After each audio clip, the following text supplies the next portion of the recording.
السلام عليكم ورحمة الله وبركاته يا عزيزي الأهلاوي. فيديو جديد، بس قبل ما نبدأ الفيديو وقبل ما نقول أي حاجة نصلي على النبي وبسم الله الرحمن الرحيم. طبعا امبارح يا عزيزي أنا كنت اتكلمت معاك وقلت لك إن الزمالك بتفاوض بيرسي تاو، فأنا كنت قلت ساعتها هل الزمالك بتفاوض بيرسي تاو كبيرسي تاو محتاجاه كلاعب ولا مكيد عشان بيلعب في الأهلي؟ أنا كنت قلت كده في الفيديو. فالنهارده طلع مسؤول او امبارح يعني طلع مسؤول من نادي الاخدود السعودي ان نادي الاخدود السعودي مهتم بضم زيزو، ومهتم بضم زيزو في يناير، يعني مش في نهاية الموسم. وزيزو من حقه في يناير ان هو يمضي لاي نادي هو عايزه. زيزو عقده قرب يخلص مع نادي الزمالك في نهاية الموسم.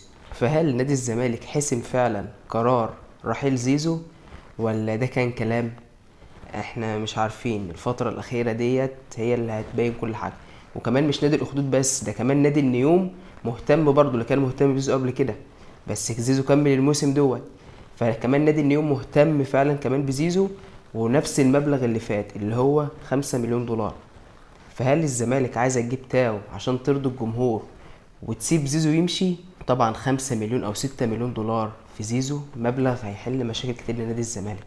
وزيزو عايز يقعد في الزمالك، بس زيزو او وكيل زيزو اللي هو ابو زيزو عايز 80 مليون في السنة، وال90 في السنة التانية، و100 في السنة التالتة. دي الارقام اللي متقالة، فرقم كبير جدا. فاللي هو يعني حتى لو رجال اعمال هتخش في الصفقة فنادي الزمالك هتحمل برضو رقم كبير. فانا وجهة نظري ان زيزو يمشي. طبعا انت مش هتقدر تجيب حد زي زيزو تاني حتى لو جبت مين. زيزو عند الزمالك او جمهور الزمالك مش هتعرف تجيب زيه.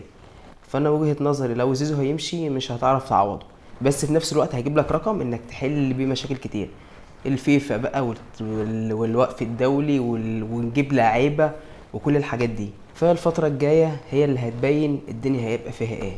الموضوع التاني يا صديقي ان احنا احتمال في النادي الاهلي نشوف صفقات عالية قوي زي وسام بقى والحاجات الحلوة دي.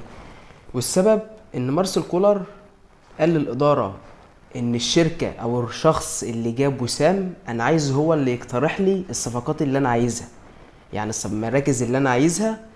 انا عايز الراجل دوت او الشركة ديت، شركة التسويق هي اللي تقترح لي اللعيبة. الشركة اللي اقترحت وسام ابو علي. فاحتمال الفترة الجاية نشوف صفقات جامدة صح في النادي الاهلي. والموضوع اللي بعد كده يا عزيزي، انا كنت عملت فيديو قبل كده ان هل الاهلي محتاج مهاجم اجنبي ولا يجيب مهاجم محلي، وكنت اتكلمت في رجوع الشريف ولا نجيب مهاجم وكده. فمارسيل كولر ادى الضوء الاخضر لرجوع شريف. هو طبعا مارسيل كولر من الاول ما كانش عايز شريف يخرج، بس شريف كان حابب ياخد تجربة الاحتراف ويلعب في الدوري السعودي وكده وفلوس برضه. فقال للاداره لو شريف هيجي تمام، بس انا عايز برضه مهاجم اجنبي.